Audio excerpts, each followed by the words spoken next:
I recognize the gentleman from California, Mr. McClintock, for his opening statement. Thank you, Mr. Chairman.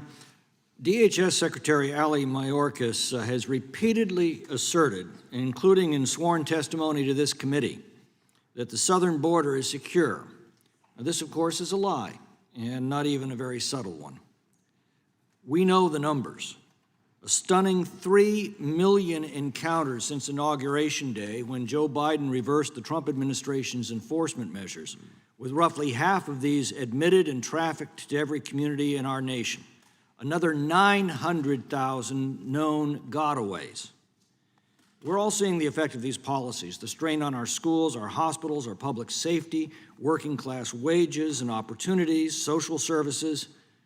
No civilization, to my knowledge, has ever survived the magnitude of illegal mass migration on the scale that the Democrats have unleashed in just 18 months.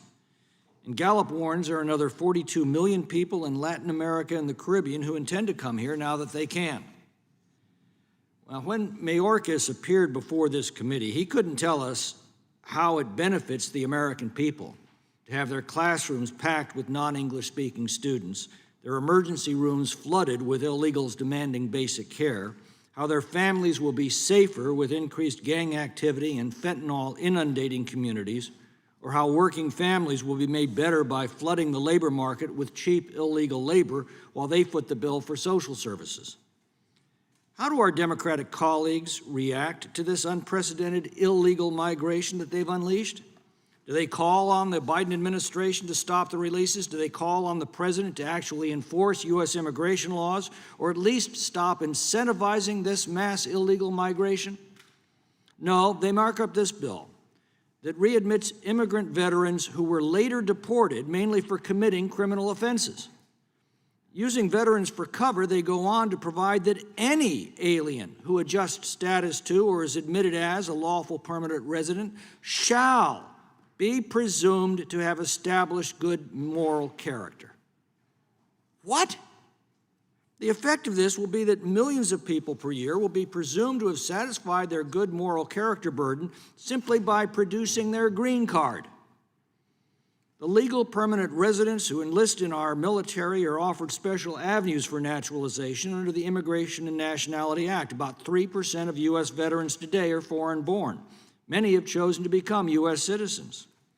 Now, for a while, we allowed non-legal permanent residents, including those here on student visas, refugee claimants, and DACA recipients, to enlist in order to claim a fast track to citizenship. It was called the MAVNI program.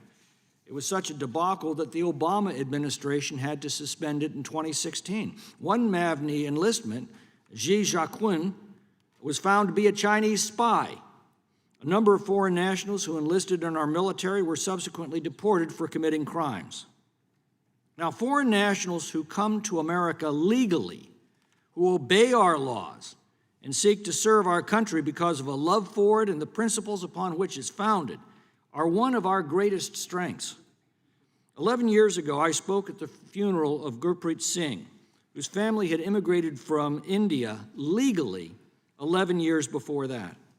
His father told a reporter that Gurpreet was, quote, always a very patriotic man for the U.S. From the time he was a little boy, he knew he wanted to serve in the U.S. military. Gurpreet was very proud of his service with the Marines.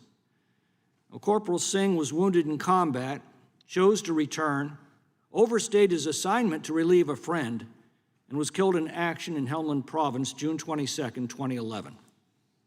Yet the majority seems unable or unwilling to tell the difference between a Chinese spy like Ji Jiaqun and an American hero like Gurpreet Singh. I pray the majority is not attempting to equate such heroism, devotion, and fidelity with the lawless, illegal mass migration they're not only ignoring, but actively aiding and abetting with their policies.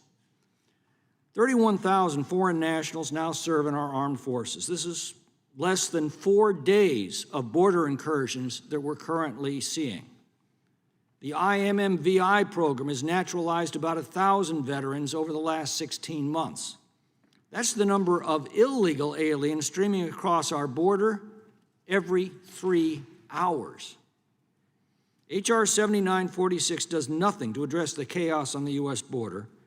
makes major changes to U.S. naturalization law, and it furthers the Democrats' anti-enforcement agenda.